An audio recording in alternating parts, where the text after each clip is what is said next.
Almighty for another wonderful Sunday. Not just a regular Sunday, the first Sunday in the month of March 2021. We will praise His name, we adore God, for it is only through His grace that we're alive. For by His grace we have been spared. This is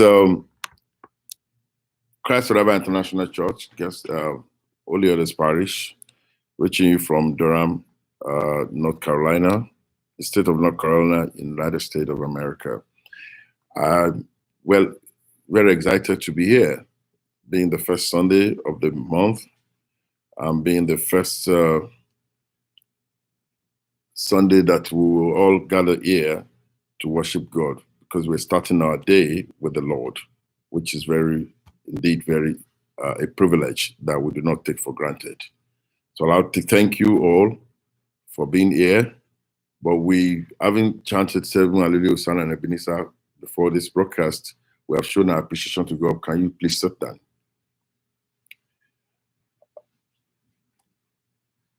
But having said that, and having been able to say to thank God, it's also important for us to acknowledge that it is only by His grace that we're alive. It is only by His grace that we're something, because before Christ, we're actually nothing. If you don't have Christ in your life, just forget it. That's a truism. It might sound a little bit presumptuous, and my people will think, oh, why is he saying that? But the truth is that when you don't have Lord God in your life, then you do not have direction. And I'm not talking about just going to church. I'm not talking about just professing that you're a Christian all over the place. I'm talking of really, truly having Christ in your life. I'm happy that God has given us the opportunity to know Him. Dúpẹ́, Jésù mo dúpẹ́ oore ọ̀fẹ́ o. Ọ̀fẹ́ rẹ̀ ìrẹ̀ ló tọ́ mi sọ́nà ìgbàlà. Báyé mi bá lè dára, mo dúpẹ́ o, mo dúpẹ́. Jésù mo dúpẹ́. Oore ọ̀fẹ́ o, oore ọ̀fẹ́ rẹ̀.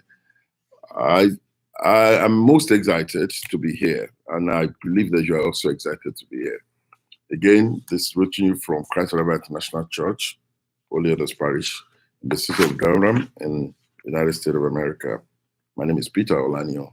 I have the privilege of having to speak to you, or rather share the word of life with you this morning, at whatever time you'll be listening to this or you'll be watching this. Shalom. Shalom. Tìrẹ ni Olúwa, mo fi sílẹ̀ fún ọ. Òwúrọ̀ mi, ọ̀sán mi, alẹ́ mi o. Tìrẹ ni Olúwa. Shalom. Shalom. Shalom. Shalom. When getting ready for this message, when preparing this message, 2 things came into my mind. But one came as a message, a phrase or sentence that I keep rolling out in my mind until it gave me meaning. The first is this word saying, love driven by fear is comparable to fear driven by love. I'm going to repeat that so you can get it. Love driven by fear is comparable to fear driven by love. In other words, when your love is because of the fear of the fellow that you fear, that you love, you can also compare that love to the love that the fear that comes because you love someone. Right? I mean, it's very easy to conclude that how can you fear someone when you really think you love him? I mean, you mean when I love my wife, I fear her, or we mean I love my husband because I fear him? I'm not talking about husband and wife now. I'm talking of a unique love. So when preparing this message, I remember the kind of regard, respect, and honor that we gave 3 kinds of people in our life. when I was growing up. I don't know when you were growing up, but I know that when I was growing up in the late 60s and the early 70s, I know that when I say late 60s, from mid 60s actually, I know that there are three people in our lives that we always give regards to. We respect them, we honor them because they are very special. And those three people, our love for them have been driven partly by the fear and respect we have for them. So the fear that I'm talking about is the one that is likened to respect. Now, these three people are our teachers, the clerics, those are religious leaders, and our parents. I have not mentioned them in manner of importance. I'm just telling you that those three people, I can as well tell you our parents, our teachers, and our clerics. They are the people we see. They are the people who become our role models. They are the people who mentor us. And they are the people that God used to give us direction. I'm talking of when I was growing up. And I'm so sure that it may not be the same right now. But let's get there. We'll get there. Let's start with our parents first. We live with our parents, and I'm talking of when you are not from a broken home or a broken, but then there are some people who are like our parents. They are not really our biological parents. They still live with us, and we still live with them. We see them as those superheroes who train us, who take care of our responsibilities. Because we live with our parents, they are the first people we see, especially if our home is not broken. If it's not, I'm not talking of the homes that are prevalent today, the single parent homes, which unfortunately seem to be the order of the day. It was an exception then. And I'm talking of the people that we see. There's always a father figure, a mother figure in our lives. If for any reason, if you grow up in a polygamous setting, you probably have very many mothers and many fathers too in a big family. But I'm saying, but let's work with the real home, the home where there's the father, there's the mother, and the kids are growing. We see these people every day in our life. Then at school, we see our teachers. And at the mosque or the churches, we see our cleric, the religious leaders.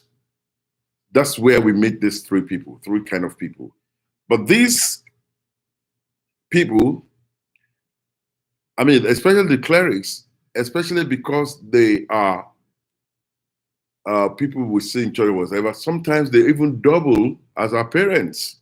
Because we see that's why you hear things like my father in the Lord, our mother in the Lord, and all that, because they are the ones we see. Well respected. Remember that if you don't want to know that, if you still doubt whether they are like that, remember those who went to Arabic school. Remember those Arabic school teachers. They are the religious leader, but also teach you the Quran.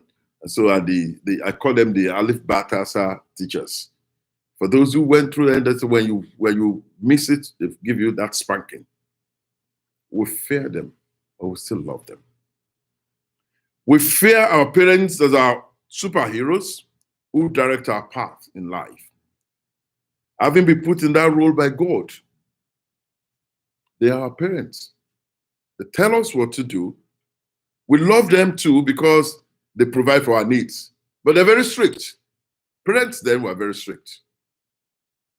When fathers come into the house, the children that are making trouble, that are jumping up and down because mommy was probably not watching or mommy indulged them a little bit, they run into hiding. It was fear that comes from respect. Even though some stretch it a little further, they almost kill the self-esteem of those kids. But then we fear them and we love them because they provide for our needs. We fear our teachers because they serve to correct our ways. and they educate us. The teachers tell us, don't do that. When you are a growing up girl, you are growing up and you're getting to the age of puberty, you're beginning to look like a woman. But because you are still young, you are not able to differentiate between who you are now as a growing woman and as that little girl. When you sit improperly in the classroom or whatever, your teacher tells you, that's not how to sit, young lady.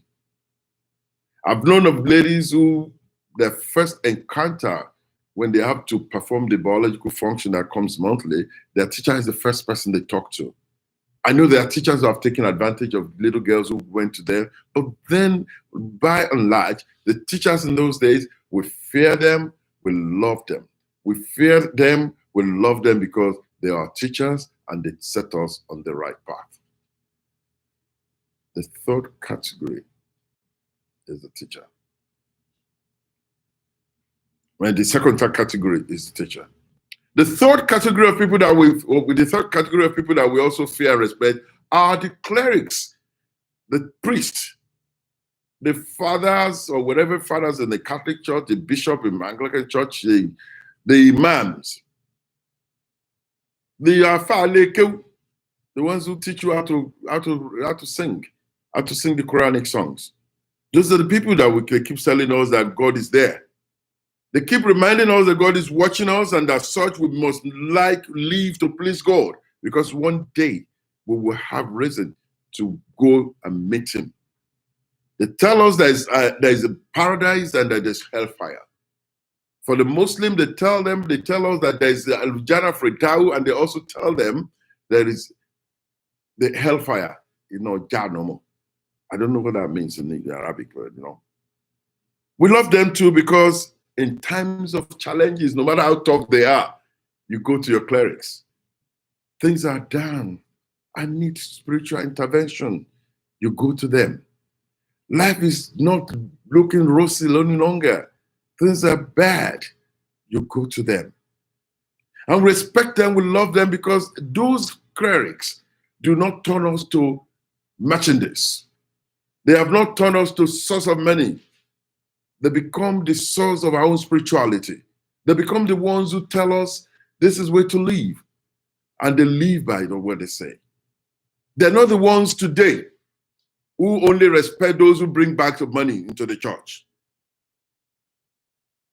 We go to them when we need to appreciate what God is doing in our life. And that's why in the Catholic Church, for instance, when you have sinned, you go to the Reverend Father to confess your sin because they were the ambassador of Christ on the surface of it. I don't know if that is what they are today. I do not know if people think about it that way. But I've seen from that this love we're talking about is the love that is driven by love, by fear and respect. Maybe this message will have been entitled Fear That Brings Love, Respect That Brings Love, or Love That Brings Respect. But I prefer fear that brings love. I am not talking of today's pastors who practice sodomy. The pastors of today who go to bed with the wives of the members of the congregation. The pastors of today who tell you, bring 1 million naira, we will do this for you. The pastor of today that encourages you to go and steal public funds because they want to do some kind of Sakama J work for you so that you become a rich man. I'm talking of pastors that preach the kingdom. And I'm looking for them. They're so very, very few now. I was speaking with a brother sometime and I said, I know your church, I know very well that every time, I know there's this strategy that we're asking people, those who can help us, want partners who can donate 100 million naira so that we make about 10 people will give us about 1 billion, whatever. So with them, we can be able to build this structure and whatever. And I said, no, my pastor doesn't do that. But I said, your leader does it.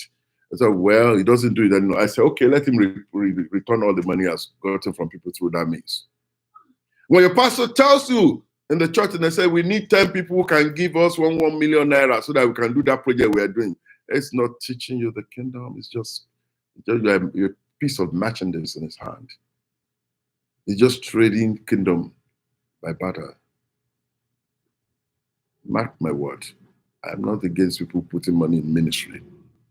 But when it becomes an obligation that comes from imposition. You must do it. I say no. That does not mean that you will take it for granted that you should not be part of those who will contribute to the growth of your church. Do it, but let it be a willing offering, as in the times of Moses. Moses was building the tabernacle, and at a point he had enough, and God said, don't take it from them again. He refused to take from them again because he had enough.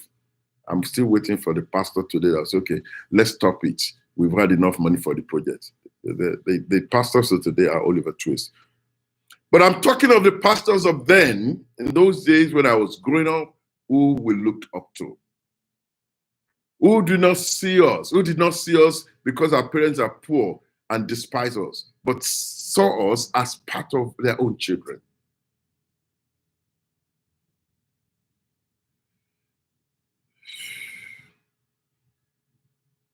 I'm not talking of pastors that judge and class their parishioners. This is the super partners, the ones who give us money. From 1 million naira upward, this is your class. You are mission partners that make us get this money. From 10 million upward, you are the VIP class. I'm not talking of those. So that will not look like my concentration is on pastors. I'll go back to the fear driven by love. Fear for our parents, fear for our friends, for our teachers, and fear for the clerics. And I want you to think seriously about it.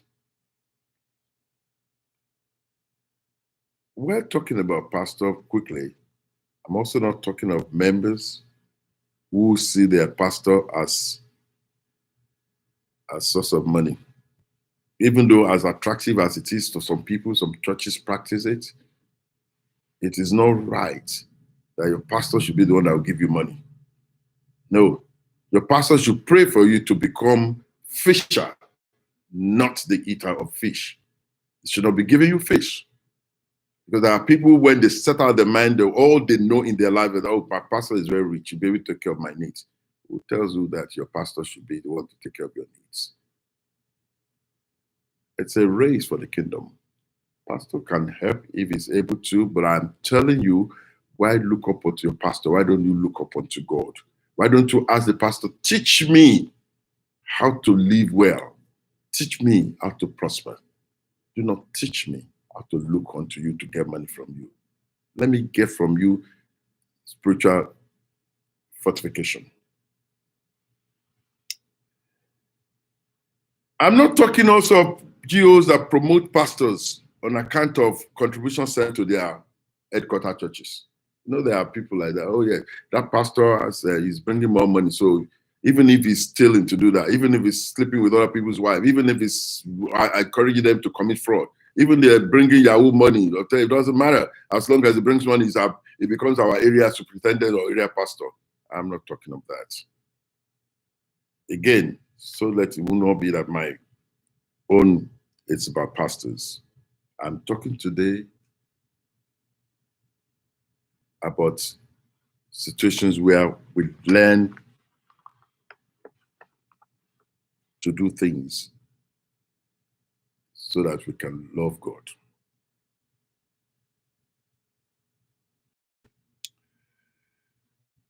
I'm not talking about, I can't stop talking about this. I'm not talking also today about clerics who have turned sanctuaries to disco hall with the kind of worship. Those who have replaced solemn homage before God with staccato, high-pitched music that has no meaning, but only danceable. Pastors that refuse to see the female members that are improperly dressed. People who come to church with clothing that leave nothing to imagination, and pastors still celebrate them. So brief is what they that such love and fear that I'm talking about originally, when back to it now, I don't think that they do exist any longer. At least not as we had it before. Maybe some. What do we have today? Children who are quick to disobey their parents. What did I say? children who are quick to disobey their parents. Not the same children of those who fear their parents. Things are turning upside down. I remember that singer, an American singer, Upside Down, you turn me, you turn me. I didn't know that she was talking that everything would turn upside down. She's still alive, Diana Ross, I think. What do we have today? Children who basically just see their parents at old school. That's old school. That's not what we're doing. Children that are promoting worship through what we call Bese dance. Bese in the church. Parents who are so preoccupied that their children do not have anything to learn from them. They're preoccupied with making money or with politics, with building houses all over the place, with chasing things of the world that their children don't even remember. There's some, because of poverty, you think it's poverty, but it's an obsession for some. I know of parents that when they wake up in the morning, they leave the house, the children are still sleeping. And when they come back, the children have gone back to bed. How would they know them? That's parents we see today. And those are the children they raise. Children who only see the rat race for wet from their parents and do not see the parent that is close to God. Children who see that their parents are all engaged in get-quick schemes. MU, you see MMM or whatever they do in Nigeria. Everything I see that kind of thing on my pay, I say, people are foolish. You send this kind of meat to me. You are offering me, I should give you 100,000 naira, and then you pay me in 45 in 200,000 naira back. What have I done to deserve your 200,000? If you are so generous, call your family members. Give it to them. And people still fall for that kind of stupid thing because they have lost it. We have lost it. The world has lost it. Fathers going to bed with their daughters. Fathers going to bed with their daughters' friends. Parents who could no longer correct their children because the children feed them. What do we see today? Children going to bed with their friends' fathers. Hello? That's what we see now. What do we see today? Teachers, lecturers, professors that go to bed with their students in order to award them marks. Oh, you are going to 200 left, don't worry, you make it. Just come and see me in the evening. Professors who are supposed to be professing truth, who are now professing lecturers things, who have become lewd lecturers. They call children that is less the age than the age of their own children, call them into their lecture room and say, okay, you have failed this exam. To you to pass, you need to do the needful. The needful is you have to train your body. That's what we see. Those are not the teachers I knew when I was growing up. And what we see, students who flaunt themselves onto the teachers so that they can earn marks. They don't want to come to class. They are so busy. Either doing olosho or going to party or following people around. They have something that they smoke when they go to their club. That thing has a very long pipe like this. That's another thing. They put it at them.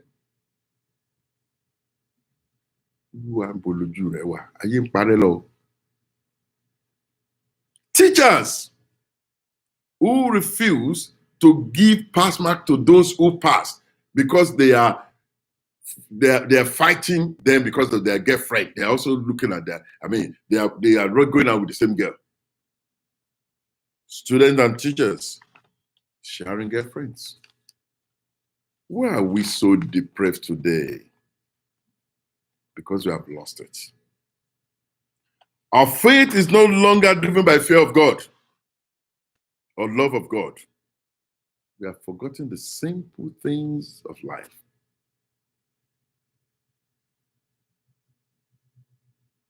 We have forgotten the simple instruction given to the children of Israel in Deuteronomy chapter 6, verse 4.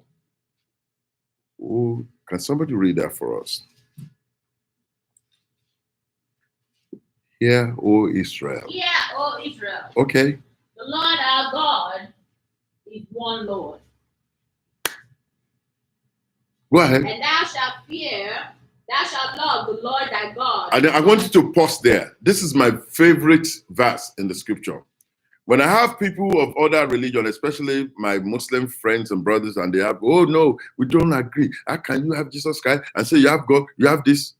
I said, it's just, when you come to me, you sit down, I'll explain to you, but I have one thing I will point to you.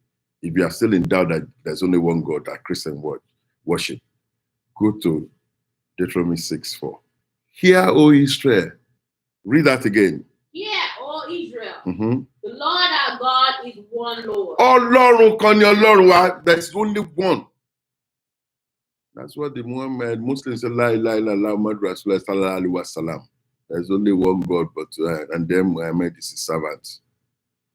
There's only one God. I read recently that the Pope went to Iraq and he went to place the city where Abraham lived. And they were able to establish, that they established between themselves and Ayatollah, whatever their leader there, that all these religions, Judaism, Christianity, Islam, are all sourced from Abraham. I don't want to preach all those religion unity today. You should know yourself. But I just want you to know, if you are still in doubt that there's only one God, read that part. Go further down. And thou shalt love the Lord thy God with all thine heart. Thou shalt love the Lord thy God with all the heart. Huh? And with all thy soul. With all your soul. And with all thy might. And with everything that you have. Tìrẹ ni Olúwa. You can see that.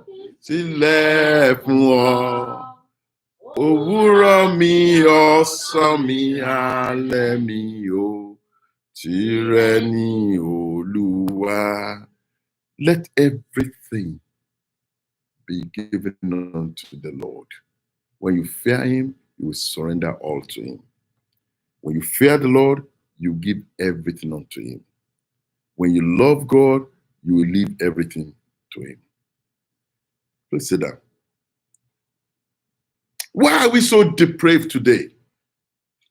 If we know this, we no longer live by what Matthew chapter 6 verse 33 says, that you should seek ye first the kingdom of God and his righteousness. No. The man, the parents that leave the children in the morning, chasing money, Mushin to Igbo to Victoria Land to Dube to every day, money. Ogbomoso to Agilete, all you want is money. London to United States, Zurich to Switzerland, all chasing money. If only you know that is vanity, you will play your role. You become the parent of the 60s. The parent that raise their own children for the future. You will not go into politics to steal when you remember that the children that you are raising are watching you, how you are doing things in a depraved way. The depravity that is going on, the money that you are cheating people on, the money that you earn, and when poverty surrounds you. There's every corner there's poverty. And all you do is still steal more money because you want to be important. And sometimes it's very difficult to even blame these people because the same people whose money are being stolen, they worship them. What local government chairman deserve respect when the road to the local government are all bad and they give you allocation? What state governor deserve respect when there's no light, there's nothing working in the state? And then that is why they can't even go around without going with siren. Late Jerry Rawlings in Ghana was walking around amongst his people after ruling because he had nothing to fear. Let any of our past leaders walk like that. Maybe in his own immediate community. When he goes elsewhere, they will stone him. But even at that, you still maybe see some people still worshiping, thinking maybe we can get a little crumbs from what he has stolen. If they remember what leaders were like in the old, if they remember those, if the clerics of today can tell truth to the leadership, can say to them, it's enough. You guys have failed us. Stop pretending. There's hunger. There's poverty. Then we can have a better world. Why are we so depraved? Because we have forgotten that we should seek first the kingdom of God and his righteousness. We have refused to pause and to ask Jesus a simple question that a Jewish scribe asked him in Mark chapter 12 from verse 28, which is the first commandment of all. Matthew 28, 37 to 39. It's the same place.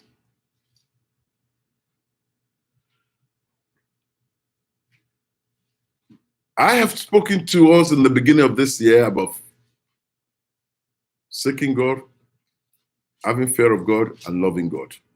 At the point, I've discussed the fear. I've discussed to you how to seek God. Today, I've just told you that it's important to love God.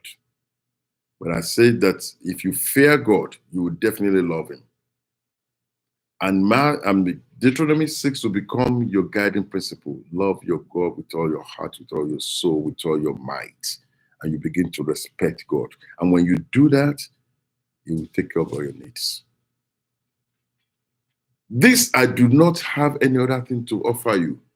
If you come to me and you're looking for a miracle, you are wasting your time, because the miracle is already in your life, because God is going to give it, grant it to you. All you need to do is come to him in absolute worship, driven by fear and love for him, and he will give it to you. Try him. Give all your life unto Jesus. You will have it back on the last day. You will have it back on the last day. So today, as you step into this new moon, new month, as you step into the new month of March 2021, remember that your love for God should be the one that comes from your fear of him. It's the fear of God that will make sure that you do not shirk your responsibilities. It's the fear of God that will make you come to the throne of mercy and say, Lord, I bow down before you every Sunday at worst. It's the love of God that will make you commit your life to him every morning when you wake up. The fear of God would not let you use anybody as an excuse not to come to God. Fear of God would not let you do things that God does not like. Maybe one would ask, what are the things that God does not like? The things that negate the laws of God. Even the first and the off to the 10th commandment, there's this commandment, they say the 10th commandment, do your will. The 10th commandment is actually this, that we pointed at. Deuteronomy, love your God with all your heart, with all. That's the 11th commandment. People say, oh, the 11th òfin kọkànlá tẹ́fẹ̀ẹ́ nú ẹ̀. No. Òfin kọkànlá ni pé fẹ́ Ọlọ́run rẹ tọkàn rẹ. That, if you know that, you'll be able to understand òfin 1 to 10. This is what you do as you go into this new month. Test this. When I was growing up, there's a pharmacy somewhere they call Sabi Ologun. Do it. If it doesn't work for you, then check yourself. Fear God. Do everything to show that you love him. Let your love for God bring you closer to him. Let your love for God take you to him. Let your love for God interpret to your absolute obedience to his laws. Let your love for God help you to seek for how to properly worship him. And I bet you have no regrets in your life. So as I commit you into his hand in this month of March, I pray. Shall we rise for a short prayer?